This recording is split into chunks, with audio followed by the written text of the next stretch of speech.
তাদের আমাদের লাভ নাই, তাদের প্রশংসা করে কি হবে? বরং যা প্রশংসা করলে আমরা লাভবান হব, কেবলমাত্র একমাত্র প্রশংসা পাওয়ার মালিক হচ্ছে আমাদের আল্লাহ।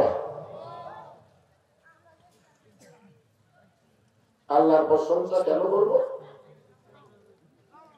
জন্মগত ভাবে আমরা মুসলমানের ঘরে জন্ম নিয়েছি, খুশি না বেদার? আমরা জন্মসূত্রে কি সবাই বলা লাগবে? জন্মসূত্রে মাশাআল্লাহ। জন্মসূত্রে মুসলমান হওয়ার মধ্যে কি লাভ আমরা অনেকেই জানি না। আল্লাহ তাআলা আমাদের নবীকে এই দুনিয়াতে প্রেরণ করেছেন শুধু নবী হিসাবে নয়, রাসূল বলেছেন ইন্নী বুইসতু মুআল্লিমান, নিশ্চয় আমি শিক্ষক হিসাবে প্রেরিত হয়েছি। বলেন সুবহানাল্লাহ। লিউতাম্মিমা মাকারিমাল আখলাক, আমার মাদ্রাসার যারা ছাত্র হবে তারা চরিত্রের সার্টিফিকেটে গোল্ডেন এ প্লাস পাবে। কোন সার্টিফিকেট? কথা হয় না, চরিত্র। চরিত্র আপনার খেয়াল করেন, যার বেশি পবিত্র থাকবে তার চরিত্র তত ভালো হবে। আজকে primary, high school, college, varsity এইগুলোতে পবিত্র হওয়ার কোন শিক্ষা নাই। এতক্ষণ পর্যন্ত যে মাদ্রাসায় বসেছিলাম এই মাদ্রাসায় পবিত্র হওয়ার শিক্ষা আছে, দরকার আছে না নাই? প্রথম কথাই হলো লা ইয়ামুসসুহু ইল্লাল মুতাহহারুন, স্পর্শ করতে পারবে না যতক্ষণ তুমি পবিত্র না হবা। যে কোরআন মাদ্রাসায় শিক্ষা দেয় এই কোরআন যদি কেউ স্পর্শ করবার চায় তাহলে কি হওয়া লাগবে? কথা হয় না, কি হওয়া লাগবে? আমি আজ পর্যন্ত আমার এলাকার প্রাইমারি বাচ্চাদেরকে আমি বসে তাকে পেশাব করা দিই না, সব লাগবে জানায় মারে ডাইরেক্ট মারে। এক ছেলে পেশাব করার সময় বললাম কি আপনি পেশাব করা লাগে তো সার শিখায় না, তারা পেশাব করিস কে? তখন বলে চাচা প্রাইমারি পেশাব খানা যায় দিকে আমার সারই খারাপ হয়ে গেল, সারই খারাপ হয় মারে, তুই বলতে যাবে। ওই বান্দরের গ্রুপ থেকেই তো বান্দর থেকে মানুষের উৎপত্তি, বিবর্তন আমাদের কথা বলতেছে। জোরের কথা ঠিক কিনা? বান্দর গ্রুপ, জোরে বল কি গ্রুপ? বান্দর গ্রুপ। বসে না।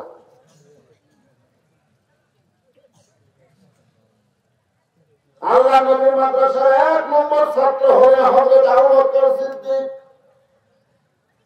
নবী হলেন ওস্তাদ, আর ১ নম্বর ছাত্র হলেন আবু বকর সিদ্দিক। মসজিদ নববীর মধ্যে প্রবেশ করবেন, দরজায় গিয়ে তিনি ব্রেক করলেন। আবু বকর রাদিয়াল্লাহু তাআলা মসজিদের মধ্যে প্রবেশ করবেন কিন্তু দরজা দিয়ে ব্রেক করবেন। ব্রেক করার কারণ হলো মসজিদের মধ্যে আল্লাহর নবী বসে আছে। শুধু নবী বসে নাই, নবীর 2 উরাতের উপরে নবীর 2টা নাতি বসে খেলা করতেছে। এই 2 উরাতে 2টা নাতি বসে কি করতেছে? এক নাতি নবীর দাড়ি ধরে একটু টান রাখতেছে, আর এক নাতি মাথা টুপি খুলে ফেলে দেয়। নবী 2টা নাতির উপর বিরক্ত না হয়ে বরং 2 জনকে বুকের মধ্যে নিয়ে আবার চুমা খায়। আবু বকর রাদিয়াল্লাহু বলে আল্লাহ, আমার নবী শুধু বিশ্ব নবী নয়, আমার নবী হলেন পৃথিবীর 1 নম্বর নানা। বলে তোর কয় নম্বর নানা? 1 নম্বর। আমরা যত নানা দুনিয়াতে আছি, নাতির এরকম অবস্থা দেখলে আমরা বিরক্ত হব, কিন্তু নবী বিরক্ত না হয়ে 2 জনকে আদর করে চুমা খায়। এই দৃশ্য দেখতেছে আবু বকর রাদিয়াল্লাহু চিন্তা করতেছে আমাদের নবী কিন্তু সব দিক দিয়ে 1 নম্বর। ধরে কয় নম্বর? নবী হিসাবে কয় নম্বর? নানা হিসাবে কয় নম্বর? যারা বলবেন না তারা মনে হয় কি তোমার 2 কান্দে 2 মোহরি লিখিতেছেন ডায়েরি, দড়ি দেখা রাই দিবে, টাকা পয়সা নাই কারবার। কিরামান কাতিবিনা ইয়ালামুনা মা তাফআলুন, সময় যারা জবান বন্ধ রাখে বামকাণ্ডের ফেরেশতা তাদের নামে লেখে এরা হলো বোবা শয়তান। যারা কি শয়তান? যারা কথা বলতেছেন না আপনার বোবা শয়তান হচ্ছে, বোবা শয়তান। খালি কথা না বলার কারণে আমাদের ঘরের মধ্যে ভারতের পূজার বাদ্য বাজতেছে, কথা কয় স্বামী সামনে কাছে নামাজ পড়ে আর বড় স্টার সাথী বাংলা দেখে স্বামী কথা কয়। এখন ঘরে হিন্দুদের পূজার বাদ্য বাজতেছে, মুসলমান তোমার ঘরের মধ্যে পূজার বাদ্য বাজতেছে, তুমি জান্নাত খুঁজতেছ। এত সহজ না। এই দরগা পড়াতে ফেরেশতা করে যে ঘরে স্টার সাথী বাংলা হয় ওই ঘরের কাছে গিয়ে বলে আল্লাহ দরগা পড়া তো খুব ভালো, মুসলমানের দিলাম তো হিন্দুদের পূজার বাদ্য সব হয়। তখন আল্লাহ কয় স্বামী ভালো কিন্তু বহুগুলা স্টার সাথী বাংলার ভক্ত হয়ে গেল। চুপ থাকার কারণে আজকে আমাদের বহু ভারত দখল করছে। কথা কয় না, কথা কয় না, চুপ থাকার কারণে আমাদের ছেলেগুলো আজকে 3G মোবাইল নিয়ে 4G মোবাইল নিয়ে একেবারে শয়তানের শেষ প্রান্তে বসে গেছে। বাংলাদেশ থেকে শয়তান আগে আউট। শয়তানের রাখালি এলাকায় ঘোড়া হয়ে ঘাস খাচ্ছে। শয়তান ঘোড়া হচ্ছে, ঘোড়া হয়ে ঘাস খায়। তোরা ঘরে আমরা গরু ছাগল চড়াই, ঘোড়া করতে যাই। এক রাখাল দিয়ে বলেছে নতুন ঘোড়া তো লাভ দেওয়া বলে চলছে, আর একজনকে আমিও চলবো। 6-7 জন ঘোড়া পিঠের ঘরে চলছে। শয়তানকে হায় হায় তারা যেভাবে আমার পিঠের উপর লাভ দিয়ে চললো, আরেকজন বলে আমার তো চড়ার জায়গা নেই, কোথায় চলবো? সে জায়গা যদি না থাকে চলিস না। ও তখন ওর হাতে একটা বাঁশের খুঁটি আছে, মোটা কথা ওই গাঁজা শয়তানের কিছু মেরে গেছে। ঘোড়া মরে মেরে যাচ্ছে। তখন শয়তানকে আল্লাহ রে, এই দেশের রাখালেরা শয়তানের পাশায় ডাক্তার ঢুকে এই দেশে আমি শয়তান আর নাই। বর্তমানে বাংলাদেশের আমাদের যুব শক্তি যেইভাবে অপশক্তিতে রূপান্তরিত হয়েছে এই মোবাইলের কারণে, এই মোবাইলের কারণে স্বয়ং জিবরাইল এসে যদি ওয়াজ করে এদের ভালো করা খুব কঠিন। এদের ভালো করার একটা মাত্র ওষুধ আছে, وننزل من القرآن ما هو شفاء ورحمة للمؤمنين। যার বাংলা হলো সব সমস্যার সমাধান দিতে পারে আল কোরআন। এটা বলতে আপনাদের সমস্যা হচ্ছে নাকি? কোরআনের স্লোগান দেওয়ার এলাকা এটা এলাকায় কোরআনের স্লোগান দিলে আমার কবিরা তো মুক্ত, এটাই বলবে আরো মুসলমান। কারণ তখন জায়গায় যদি আমরা যাই তখন কোন দলাদলি করে চলবে না। মসজিদের মধ্যে যখন যাবো তখন আওয়ামী লীগ বিএনপি জাতীয় বাড়ি থাকবো না, সব মুসলমান এক কাতারে দাঁড়াবো। ধরে কথা ঠিক কিনে কোরআনের মাহফিলে যখন আসবো তখন আওয়ামী লীগ বিএনপি জাতীয় বাড়ি জামাত থাকবে না, সব মুসলমান সমস্ত দল ভাঙ্গে আমরা এক সামনে নিচে বসবো। ধরে ঠিক কিনা দেখেন আপনার খেয়াল করে দেখেন, যে যে আমরা যত মানুষ এক কাতারে আছি সবাই কি বাংলাদেশের এক দল? এক দল কিন্তু আমি এক দল, ভাই এক দল, তুমি আর এক দল। কিন্তু শুধুমাত্র এই কোরআনের উসিলায় সব দল ভাঙ্গে আমরা এক লাইনে বসে আছি। আমি নিজের চোখে দেখছি জামাতের সময় হয়ে গেছে কিন্তু হুজুর নাই, মানে নামাজের সময় হয়ে গেছে কিন্তু মসজিদে হুজুর নাই। 3 জন আওয়ামী লীগ বিএনপি জামাত খালি বারবার ঘড়ি দেখতেছে নামাজ পড়াইতে। আমি জান্নাতে দেখে দুজন কি ব্যাগ করছি, এখন ধরতে তো আমাকে দিবে। আমি একটু ওয়েট করে দেখতেছি তারা কি করে। কিছুক্ষণ পরে জামাত ইসলাম বলতে ভাই নামাজের সময় সামনে পেতাম, আওয়ামী লীগ বলতে ঠিক আছে। জামাত ইসলাম বলতেছে না আপনার দল ক্ষমতাটা আছে, আপনি আওয়ামী লীগ বলতে পাগল হয়েছ। আমি মাঝে মধ্যে নামাজ পড়ি, সামনে জীবনেও যাই। বিএনপি বলতে তো মাঝে মধ্যে আকামতি করে ভাই ওই সামনে দেওয়ার ক্ষমতা আমার নেই। জামাত বলতে থাকবে অলরাউন্ডার, যেখানে দিবা সেখানে আছে। এখন জামাত ইসলাম তো সামনে দিয়ে যতক্ষণ পর্যন্ত টাকা সোজা না হবে ইমাম তো কেউ লঙ্কি হবে না। জামাত বলতে ভাই তোমরা কি নিয়োগ করবে? দেখতে যাই তো বিহার রাজাকার বাবা না ইমাম বাবা? আওয়ামী লীগ বলতে তার কথা ভিতরে বসে আমি আওয়ামী লীগ কোন বিএনপি তুই জামাতের হলো বাইরের কথা ভিতরের কথা হলো আমরা কি ভাই একসঙ্গে কাতার করতে চাই সুবহানাল্লাহ। এই জন্য সবাই জবান করে স্লোগান দেব আমরা কোরআনের সকলের পক্ষে না বিপক্ষে। যে বলবো সব সমস্যার সমাধান আপনার বলবেন দিতে পারে আল কোরআন, বলতে পারবেন? সব সমস্যার সমাধান আল কোরআনের আলো, সব জায়গায় জানো, ঘরে ঘরে জানালে হবে, সব জায়গায় সব জায়গায় আল্লাহর কোরআনের আলো জানানোর চেষ্টা আমরা করবো ইনশাআল্লাহ। এখন আসেন মনোযোগ দিয়ে শোনেন। আমার নবী নেতা হিসাবে কয় নম্বর? রাষ্ট্রপতি হিসাবে কয় নম্বর? সেনাপতি হিসাবে কয় নম্বর? চরিত্রবান হিসাবে কয় নম্বর? স্বামী হিসাবে কয় নম্বর? সুন্দর হিসাবে কয় নম্বর? মাশাআল্লাহ, এ পর্যন্ত 2 নম্বর বলার কারো ক্ষমতা হলো না। সেই জন্য আল্লাহ বলেছে 1 নম্বর কি ধরো, খামাখা 2 নম্বরে যা কি করবে। লাকাদ কানা লাকুম ফি রাসূলিল্লাহি উসওয়াতুন হাসানাহ। সফলতা অর্জন করতে চাও তাহলে সমস্ত বিশ্বের নেতাদেরকে বাদ দিয়ে মুহাম্মদ রাসূলুল্লাহকে তোমাদের আদর্শ হিসেবে গ্রহণ করে নাও। এ কথা না, এমন সময় হয়তো তোমার মসজিদের মধ্যে প্রবেশ করবেন, কিতাব বক্তব্যকে ডেকে বলতেছেন ভাইজান ভিতরে না যায় দরজায় দাঁড়ায় আছেন কেন জানতে চাই।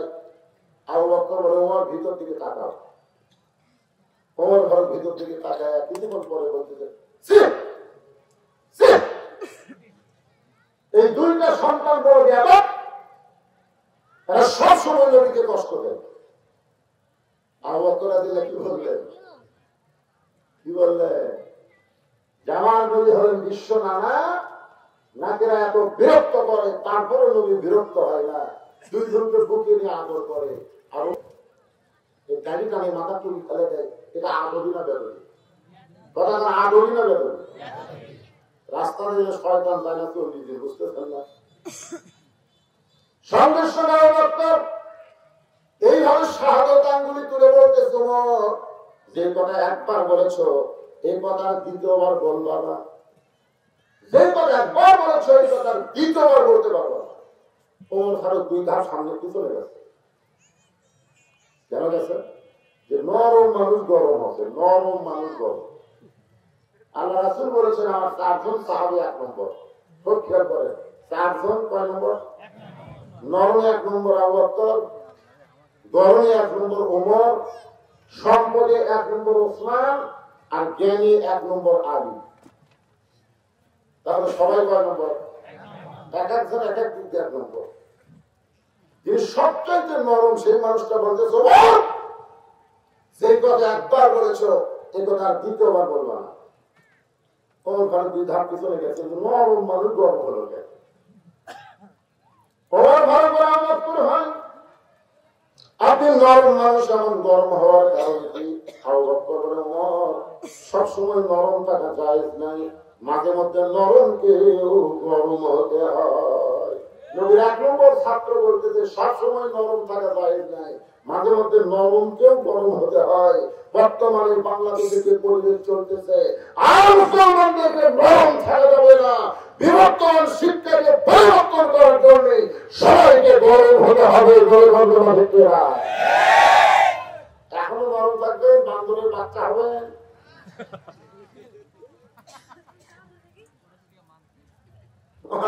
কথা আমরা জানি আদম আলাইহিস সালাম থেকে আমাদের, আর কারণ বলেছে যে বান্দর থেকে আমরা তো বাংলাদেশে কোন বন জঙ্গলে 2-1টা বান্দর মানুষ হচ্ছে আপনারা দেখছেন?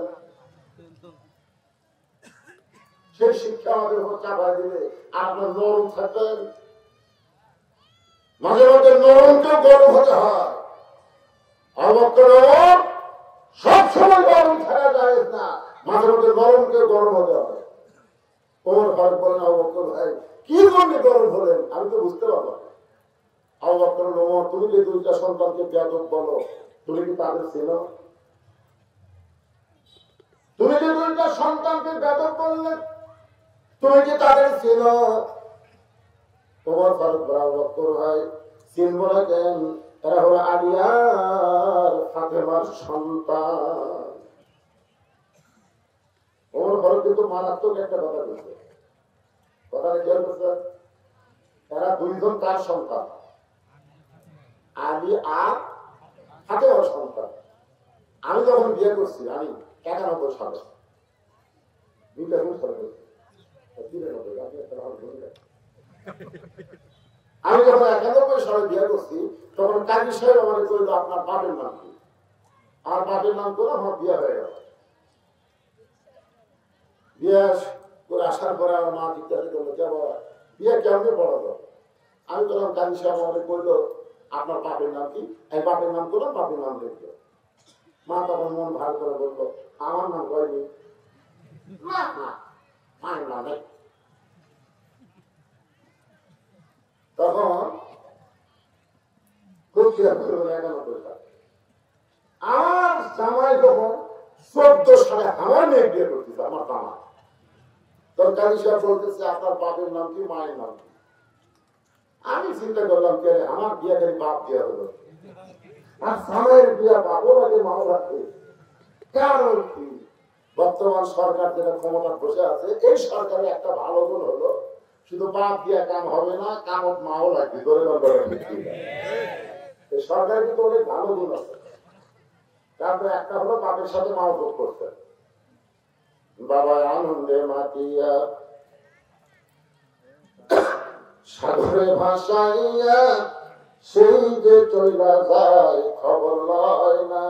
মাজন ধরিয়াই ধরে কতই কষ্ট করে, 10 মাস পরে পাই প্রসবের বেদনা। এমন দরদি ভবে কেউ হবে না আমার মা, মা গো।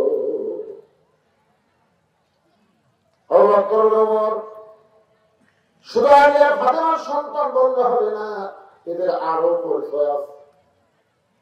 ওমর ফারুক বললেন, এই দুই পিচ্ছির তো আর কোন পরিচয় আমার জানা নাই। পিচ্ছি পিচ্ছি বলবেন না? তোমার কাছে আমার প্রশ্ন হলো, কত বছর বয়সে ইমান গ্রহণ করেছ? ওমর ফারুক বলতেছে 27 বছর বয়সে। আবু বকর বলে আমি 35 বছর বয়সে ইমান গ্রহণ করেছি। ওমর চিন্তা করে দেখো, ইমান গ্রহণ করার আগে তুমি কি ছিলে? ওমর ফারুক বলে আমি কাফের ছিলাম। আবু বকর বলে আমিও কাফের ছিলাম। তোমার দেখবেন 27 বছর কুকুরে হারে কেটেছে, আমার জীবনের 35 বছর কুকুরে হারে কেটেছে। আর যে দুইটা সন্তানকে তুমি বেয়াদব বলতেছ, তারা জন্মসূত্রে জান্নাতি হয়ে জন্মেছে। ওমর ফারুক বলা বকর ভাই, এই চিন্তা আমি কোনোদিন করি নাই। আজকে আমরা যারা কোরআনের মাহফিলে বসে আছি, একটা আমাকে চিন্তা করেছেন যে জন্মসূত্রে আমরা মুসলমান হয়ে জন্মগ্রহণ করছি। আমাদের ভাগ্য কত ভালো! হিন্দু বৌদ্ধ খ্রিস্টানদের ঘরে না পাঠাইয়া আল্লাহ সরাসরি আমাদেরকে মুসলমানের ঘরে কবুল করেছে। খুশি না বেটা? এই জন্য সকলেই জবান করে আল্লাহ শুকর আদায় করবো। সকলে বলবো আলহামদুলিল্লাহ। আল্লাহ প্রশংসা করা আর একটা কারণ হলো, এই মাসটা হলো রজব মাস। আরবিতে এই মাসকে বলা হয় রজব মাস। ধরে বলেন কি মাস? এই রজব মাসের কোন এক রাতে আল্লাহ তাআলা আমাদের নবীকে আল্লাহর আরশে নিয়েছিলেন, যাকে আমরা মিরাজ বলি, যাকে আমরা কি বলি? সুবহানাল্লাযী আসরা বিআবদিহি লাইলাম মিনাল মাসজিদিল হারাম ইলাল মাসজিদিল আকসা। আপনারা কি মিরাজ বিশ্বাস করেন? করেন? মিরাজ মানে কি নিচে না উপর? উপর। এখান থেকে একটা বিশ্বাস আমাদের আনতে হবে, আল্লাহ কি কোন জায়গায় আছে? আল্লাহ কোন জায়গায় আছে? কতগুলো লোক বলে আল্লাহ সব জায়গায়। আল্লাহ বলে সব জায়গায়। আল্লাহর ক্ষমতা সব জায়গায়। আল্লাহর নজর সব জায়গায়, আল্লাহর শ্রবণ সব জায়গায়, কিন্তু আল্লাহ সব জায়গায় বিরাজ করে না। আমার একটা নির্দিষ্ট জায়গা আছে, জনগণ কথা ঠিক কিনা?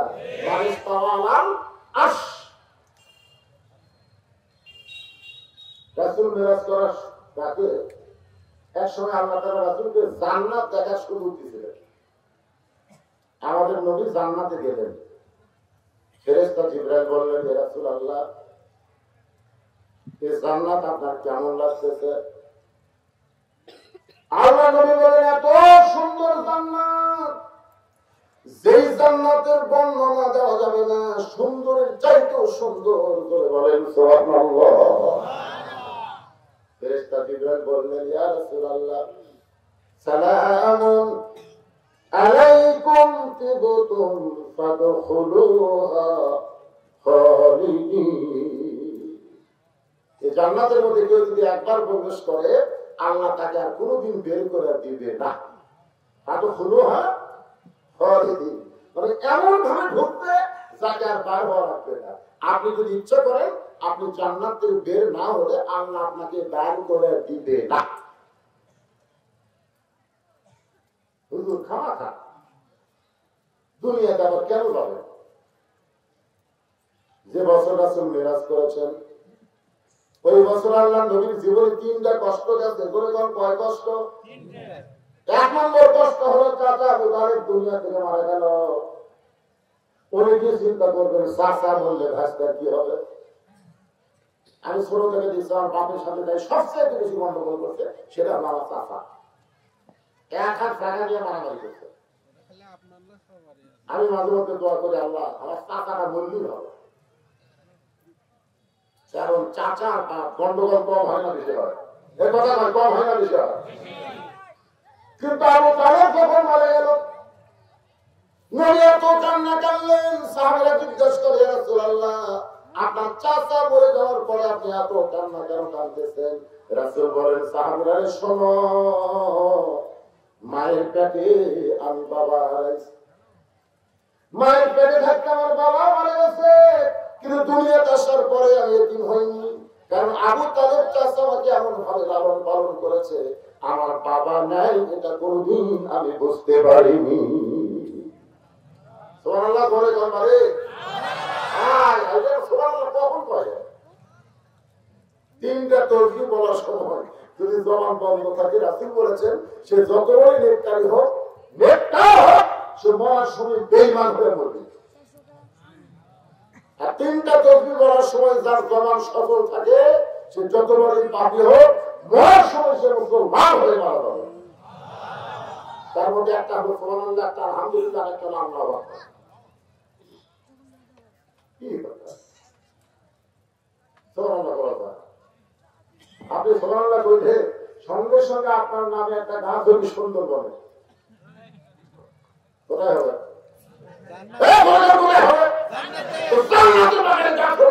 তারপর সুবহানাল্লাহ বলতে আপত্তি নেই। 122 বছর বয়স পর্যন্ত আছে, এই জন্য সুবহানাল্লাহ লাগতেছে না নাকি?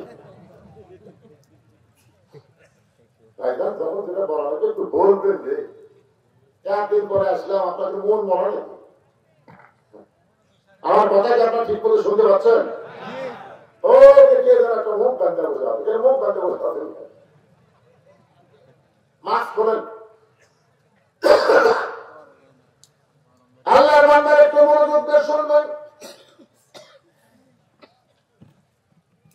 নবী বললেন, জিবরাইল, আল্লাহ যদি আমাকে বলতো জান্নাতে থাকার জন্য প্রবেশ করেন, আমি নবী জান্নাতে থাকার জন্য প্রবেশ করতাম না। আল্লাহকে দেখার জন্য ঢুকতে বলেছেন, এই জন্য শুধু দেখার জন্য প্রবেশ করেছি। শোনো জিবরাইল, এত সুন্দর জান্নাত আমি দেখে গেলাম, আমি আবার জান্নাতে প্রবেশ করব যেদিন আমার সমস্ত উম্মতেরা জান্নাতি হবে। কি নবী পাইছি ভাই? যে নবী নিজের জন্য নয়, আমাদের জন্য আল্লাহর কাছে বলেছে, আল্লাহ আমার একটা উম্মত যতক্ষণ জান্নাতের বাইরে থাকবে, আমি রাসূল ততক্ষণ জান্নাতের মধ্যে প্রবেশ করব না। আছেন আমার মুক্তার, আছেন আমার বারিস্তার, সবাই বলেন আছেন আমার মুক্তার, আছেন আমার বারিস্তার, সেই বিচারের হাইকোর্টেতে, সেই বিচারের হাইকোর্টেতে তিনি আমায় করবেন পার, আমি পাপী রাসূল জাবিন্দার। আল্লাহ যখন হাকিম হয়ে আমাদেরকে আসামি বানিয়ে বিচার শুরু করবো না, ওই সময় কেউ নাই রে, কেউ নাই। নবী উকিল হয়ে দৌড়ে এসে বলবো, আল্লাহ কার বিচার করতেছেন? আপনার বান্দা আমার উম্মতের, আমি ওকালতি করবো। আমাদের ব্যাপারে নবী ওকালতি করে, বারিস্তারি করে আমাদেরকে জামিন করে জান্নাতে পৌঁছে দেবে। আমাদের কপাল কত ভালো জানেন? এই কপালের সঙ্গে কপাল লাগলে তারও ভাগ্য পরিবর্তন হবে। এত ভালো কপাল আল্লাহ পাইছি, নবী পাইছি, মাশাআল্লাহ। আর যে কোরআন থেকে তাফসীর হবে সুবহানাল্লাহ, এমন একটা কিতাব ভাই তার মধ্যে কোনোই ভেজাল নেই। হাদিসের মধ্যে ভেজাল ঢুকছে, এখন হাদিস তো কয়েক প্রকার হয়ে গেছে। তার মধ্যে একটা হলো মৌজু হাদিস, না নবীর নামে সবাই এরকম হাদিস আছে না? আছে না? না কথা ভাই আছে না? না মরহুম আব্দুল্লাহ জাহাঙ্গীর সাহেব উনি একটা কিতাবে লিখে গেছেন হাদিসের নামে জালিয়াতি। আসলে হাদিস না, কিন্তু হাদিস হিসাবে চলা। এছাড়া আল্লাহর যে 103 কিতাব কোরআন ছাড়া সমস্ত কিতাবের মধ্যে কম বেশি হয়ে গেছে। শুধুমাত্র একটা মাত্র কিতাব কিয়ামত পর্যন্ত এর একটা নোটটা পর্যন্ত কেউ কম বেশি করতে পারবে? কতক্ষণ পারবে? কেন পারবে? আল্লাহ কোরআনে বলেছেন, এই কোরআনকে হেফাজত করার একমাত্র দায়িত্ব নিয়েছেন আল্লাহ। যে কোরআনের প্রথমে আল্লাহ বলেছেন, যালিকাল কিতাবু লা রাইবা ফি হুদাল লিল মুত্তাকিন। এই কোরআনের মধ্যে কোনো সন্দেহ পাইকারি হারে সবাইকে হেদায়েত দিবে না, সমস্যা হলে জায়গায় হুদাল লিল মুত্তাকিন বলে আল্লাহ বুঝাই দিলেন, এই কোরআন সবাই শুনতে পারবে, কিন্তু কোরআন থেকে সবাই হেদায়েত পাবে না। আপনারা যেভাবে শুনতেছেন এর কাছে বেশি গুরুত্ব নিয়ে কোরআন শুনেছে আবু জাহেল। এত সুন্দর ভাবে কোরআন শুনেছে, সকালবেলা বলতেছে মিটিং এর মধ্যে, এরকম সভাসদ বর্গের মধ্যে আবু জাহেল বলতেছে, এত সুন্দর কোরআনের বাণী, রাতটা কোন দিক থেকে গেছে আমি বুঝবারই পারিনি।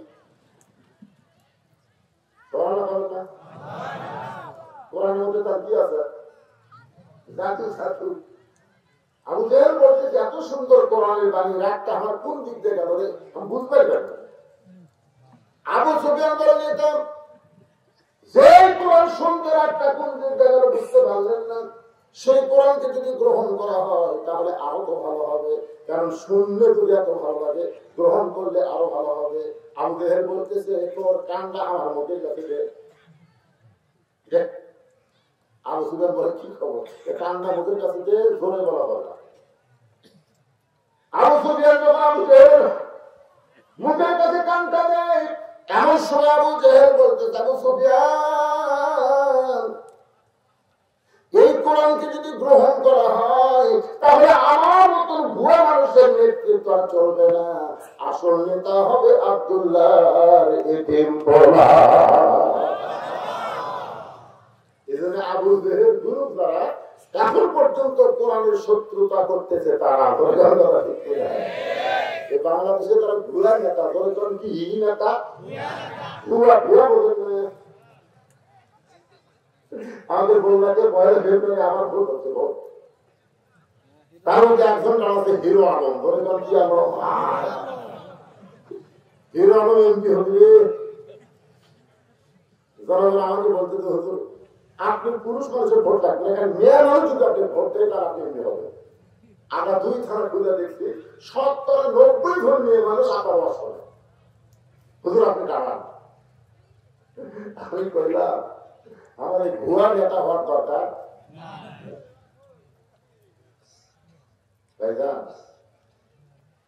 এই কোরআন বাংলাদেশে চালু হোক, এটা 3 দল মানুষ কিয়ামত পর্যন্ত পাবে না।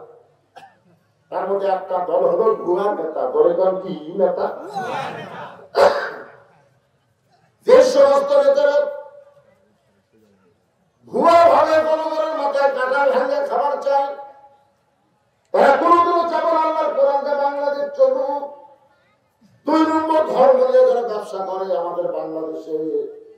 ধর্ম নিয়ে ব্যবসা করে, এরকম মানুষকে আপনারা চেনেন?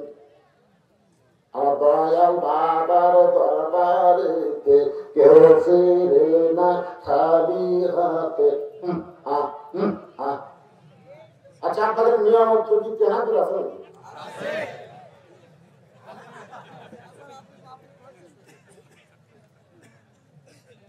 আপনার বলেন তো, যারা কাছে কেন বান্ধিছে কোন বিশ্বাসে? এই কেন বান্ধব মানে হল বেঈমান হয়ে গেছে। বললাম কি মান?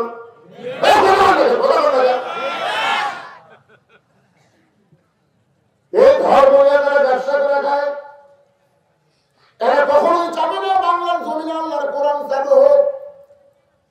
এরা সবসময় চাবে ইসলামী দলের বিরুদ্ধে তারা কেস করবে, দাবাই করবে। আর 3 নম্বর, যারা কোটিপতি, দেশের টাকা বিদেশের ব্যাংকে জমা করবে, বাংলাদেশের ব্যাংকের টাকা হরিলুট হয়ে যাবে, গরিবদের সব টাকা তারা শোষণ করবে।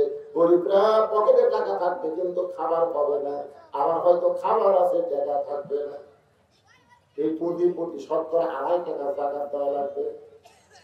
কোরআন যখন নষ্ট চলবে তখন সুদ ভিত্তিক অর্থনীতির কবর হবে, জাকাত ভিত্তিক অর্থনীতি বাংলার জমিনে চলবে। এই জন্য পুঁজিপতিরা চাবে না যে সুদ ভিত্তিক অর্থনীতি বন্ধ হয়ে জাকাত ভিত্তিক অর্থনীতি চালু হোক। এই জন্য তারাও কোরআনের বিরুদ্ধে চালু করবে। আজকে সেই কোরআন থেকে আমি ছোট্ট একটা সূরা আপনাদের সামনে তাফসীর করব। সূরাটার নাম হলো সূরা আসর। জবানের নাম কি? আসর শব্দের অর্থ হলো সময়। সময়কে নিয়ে আল্লাহ পছন্দ করেছেন, কারণ সময়ের বড় দাম। আমরা সময়ের দাম দিচ্ছি না। আব্দুল্লাহ নিয়াজ থেকে 44 বছর আগে সময় নিয়ে একটা গান গাইছে, নিচে মায়ায় বন্দি থাইকা করলাম কত খেলা, পশ্চিমে তাকিয়া দেখো তোমার সময়ের 2 গেল বেলা। এক পলকের নাই ভরসা, এক পলকের নাই ভরসা, মিশে সকল আশা, কখন বুঝি দারুণ ধরে তোমার ভাঙবে দেহ বাসা। বুঝতে পারছেন এই গানটা কি আপনার? বুঝতে পারছেন? সময়কে নিয়ে গান গাইতেছে। সময়, সময়ের দাম, সেই সময় আমরা নষ্ট করতেছি। রাত 3টা পর্যন্ত ফুটবল খেলা দেখলো, আর সময়ে এসে ঘুমায় গেল। আর সালাত খায়রুন নাওম ওর কানের মধ্যে ঢুকলো না। সময় নষ্ট করতেছি। সেই সময় কসম করে আল্লাহ বলতেছেন, ইন্নাল ইনসানা লাফি খুসর, ইন্না নিশ্চয়, ইনসান মানে মানুষ, লাফি মানে ভিতরে, খুসরুন মানে ক্ষতি। নিশ্চয় মানুষগুলো ক্ষতির ভিতরে। এই মানুষ আমার উভয় লিঙ্গ। এই মানুষের মধ্যে পুরুষ মানুষ আছে, মেয়ে মানুষ আছে। মানুষ মানে কি? মানুষ কয় লিঙ্গ? উভয় লিঙ্গ বলেন না। আমরা কি মানুষ? আর পর্দার মধ্যে যারা আছে এরা কি মানুষ? মহিলা মানুষ। কিন্তু স্বাধীনতার 50 বছর পরে ঝিনাইদহে একটা জেলার নাম, এই ঝিনাইদহে একটা হিজড়া সিআরবি আছে। কি নাম উল্লেখ করবে? কি করবে?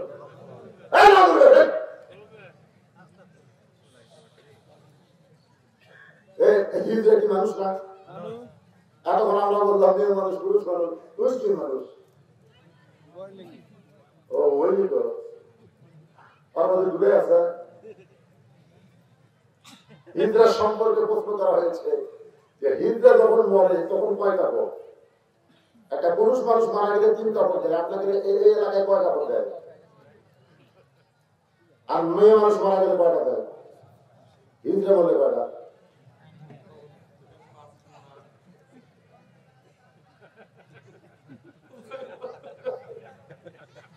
হাসির কথা না, এটা তো সলিউশন আছে। পুরুষ বললে 3টা, মেয়ে মানুষ বললে 5টা, হিজড়া বললে কয়টা কাপড় দেওয়া লাগবে? হিজড়া কেমনে জন্ম নিল? প্রত্যেকটা মানুষ তো চায় হয় নারী হবে, না হয় পুরুষ হবে। কেউ তো হিজড়া হওয়ার চায় না। এরপরও লোকটা কেন হিজরা হলো? এই দোষটা কার? এই দোষটা আল্লাহর না, এই দোষটা হলো বাপ মা। বাবা মায়ের কারণে সন্তান হিজরা হয়। কেন সন্তান হিজরা হয়ে জন্মগ্রহণ করে? আজকে সূরা আসরের তাফসীর করতে গিয়ে আমি এইটা আপনাদেরকে নতুন করে শোনায় দেব, একটু মনোযোগ দিয়ে শোনেন। আল্লাহ বললেন নিশ্চয় মানুষ ক্ষতির ভিতরে, অথচ মানুষকে আল্লাহ তাআলা আদর করে তৈরি করেছে। সবাই আমার সঙ্গে বলেন, আদর করে। বলেন না কেন? আদর করে মানুষ আল্লাহ বানায়া কেমনে দিবেন ক্ষতির মধ্যে ফেলিয়া। আল্লাহ ইবলিসকে ডাকতে বলে ফেলে দিতে যে আদম সেজদা করবি না কেন? ইবলিস বলতেছে আল্লাহ আমার কপালের টান আছে, এই কপাল দিয়ে ৬ লক্ষ বছর আপনার সেজদা করছে, সেই কপাল দিয়ে আপনি ছাড়া অন্য কাউকে সেজদা করব না। আল্লাহ তোর মুখের কথা খুব ভালো রে, তোর মুখের কথা খুবই ভালো রে, তোর অন্তরের খবর তো ভালো না। আমি আল্লাহ তোর মুখের কথা শুনি, তোর অন্তরের খবরও জানি।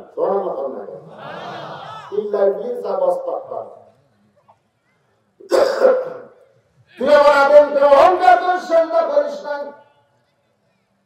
ইবলিস একটা সেজদা তোমকে করলি না, যার কারণে ৬ লক্ষ বছরের সেজদা বাতিল করে আমার হেদায়েত থেকে তোকে বের করে দিলাম, আমার রহমত থেকে তুই বের হয়ে যা। ইবলিস বলতেছে আল্লাহ সবার আগে আপনাকে একটা প্রশ্ন করব। আল্লাহ বলে কি প্রশ্ন? ইবলিস বলতেছে আল্লাহ আপনি বড় না আদম বড়? আল্লাহ তোর মনে কি হয়? শয়তান বলে আমার তো এতদিন মনে হচ্ছিল আপনি বড়, কিন্তু একটা সেজদা না করার কারণে ৬ লক্ষ বছরের সেজদা যখন বাতিল হয়ে গেল, তাহলে আমার মনে হয় আপনার চাইতে আদম বড়। আল্লাহ ইবলিস রে তুই জানিস না আমি আদমকে আমি আল্লাহর চাইতে অনেক ভালোবাসি। একটা সেজদা না দেওয়ার কারণে তোর ৬ লক্ষ বছর সেজদা বাতিল করেছি। তোমার বলে একটা ধরে পাবে না? আল্লাহ বলতে ইবলিস তুই জানিস না আমি আদমকে আমার চাইতে বেশি ভালোবাসি। একটা সেজদা না দেওয়ার কারণে আমি ৬ লক্ষ বছরের সেজদা তোর বাতিল করছি। চিন্তা করে দেখে সেই মানুষ বান্ধব থেকে হবে না? কষ্ট লাগে যাদের ভিতরে কোরআনের শিক্ষা নেই। সাধারণ শিক্ষায় যারা শিক্ষিত হয় তারা অধিকাংশই নাস্তিক হয়। ধরে কোন কি হয়? কথা হয় না, নাস্তিক হয়। এই জন্য কোরআনের প্রথম শব্দ হচ্ছে বলুন। নবী বলেছেন পড়ব না, ফেরেশতা জিবরাইল বলে পড়েন, হুজুর পড়েন, রাতে কয় পড়বো না। জিবরাইল বলে কেন পড়বেন না? আল্লাহ রাসূল বলে পড়তে বললি পড়বো না, আগে জানা লাগবে পড়ার ধরন কি। ফেরেশতা জিবরাইল বললেন বিসমি রাব্বিকাল্লাযী খলাক, সে আল্লাহর নামে পড়েন যে আল্লাহ আপনাকে সৃষ্টি করেছে। তাহলে আমাদের স্রষ্টার নাম কি? আল্লাহর নাম কি? আল্লাহ যদি সৃষ্টিকারী হয় তাহলে কোন প্রাণী থেকে কোন প্রাণীর বিবর্তন হয় না। এই নাস্তিক সাধারণ এইটা বুঝবার পারে না। আসেন বর্তমান সমাজের সবচাইতে বড় এই বিপদ, এই বিপদকে সামনে নিয়ে সূরা আসর আপনাদের সামনে তাফসীর করে একটু শোনেন। বেটার বাপ বলতেছে কি করছিস? কাপড় দোকান দিবি, তো লাভ হবে। তুই তো দোকান দিবি, তো লাভ হবে। ছেলেটা আব্বা আপনাকে কেমন কথা বলেন? আমি লাভের জন্য তো দোকান দিচ্ছি। বাপ বলতেছে শোন, বর্তমানে বাংলাদেশ যে সময় চলতেছে এই সময়ে লাভ হওয়া খুব কঠিন। আপনারা বলেন তো ছেলে যে দোকান দিচ্ছে, ব্যবসা করতেছে, লসের জন্য না লাভের জন্য? বাপ তো লাভের কথা না, বাপ তো না খুব খালি ক্ষতি হবে। কি করার বাপ, বাপ হয়ে কথা যাবে। বাপ তো ভালোবাসে তোর লাভের চাইতে ক্ষতিটাই বেশি দেখতেছি। কারণ বর্তমান যে পরিবেশ চলতেছে খালি বাকি খালি তোর টাকা খালি দোকান তুলে দিবে। রাস্তার বসে দোকানদার কাটতেছে, রোজা সারা পরে কাটলো আমার দোকানে সব টাকা গাড়ি খাতে হতে টাকা সারে দোকান তুলে দেওয়া চায়। ফেরাউনের বংশী মুসা ফেরাউনের বংশী কোথায় কমতে যাচ্ছে মুসা দৌড়ে গিয়ে ফেরাউনের বংশী আমার চিনিস আমার দল এখন ক্ষমতা আছে তুই জানিস মুসার মুসকে হাসতেছে আর দল বলে ক্ষমতা আছে বাংলা তো দল ক্ষমতার বাইরে আমার আল্লাহ ক্ষমতা আছে বাংলাদেশে কেউ যদি বলে আমার দল ক্ষমতায় আছে ওই আসলে মানুষটা হলো ফেরাউনের গোষ্ঠী কার গোষ্ঠী কারণ কোন দল ক্ষমতায় নেই ক্ষমতায় আছে কে এই কথা বলতে যদি কারণ মুখ একটু বন্ধ থাকে ওই মরার সময় তো আর মানুষই হবে গেলে ক্ষমতায় আছে কে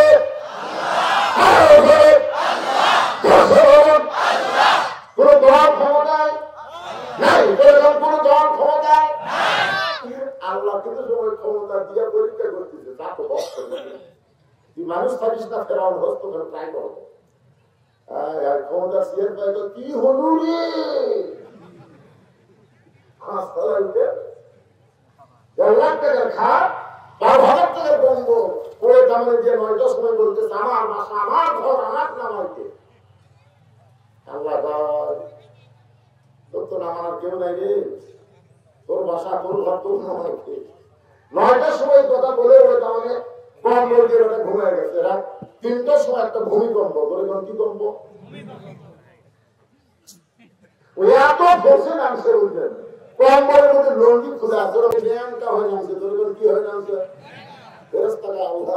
নয়টার সময় কি বলবো আমার নামাইতে আর 3টার সময় তুমি নিয়ামটা করে নামাজটা আল্লাহ কেউ যখন নামাবার পারবে না তাহলে আমাকেই নামাতে হবে আর আমি যখন কাউকে নামাবো তখন নিয়ামটা করে নামাবো কি করে নামাবো আল্লাহ ধরে না ধরলে কিন্তু আসবে এই জন্য আমার সঙ্গে সকলে বলেন تعز من تشاء تعز من تشاء وتذل من تشاء بيدك الخير إنك على كل شيء قدير সম্মান দেওয়ার মালিককে অপমান করার মালিককে ভালো মন্দর মালিককে সমস্ত ক্ষমতার মালিককে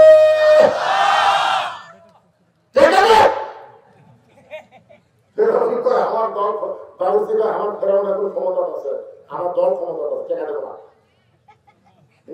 তোর দল ক্ষমতায় আমার আল্লাহ ক্ষমতায় এইবার বিসমিল্লাহ করে মারছে তো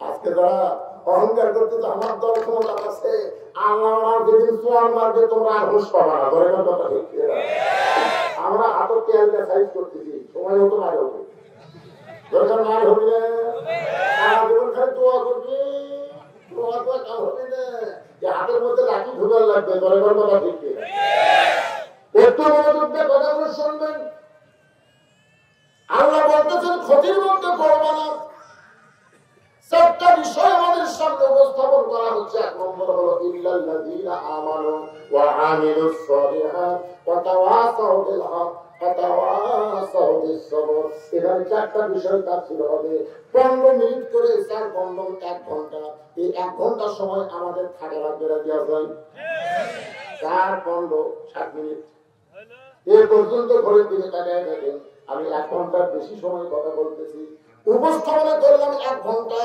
আর তাফসীর হবে 1 ঘন্টা কারা কারা তাফসীর শুনবে আল্লাহর দুই হাত ধরে একটু দেখান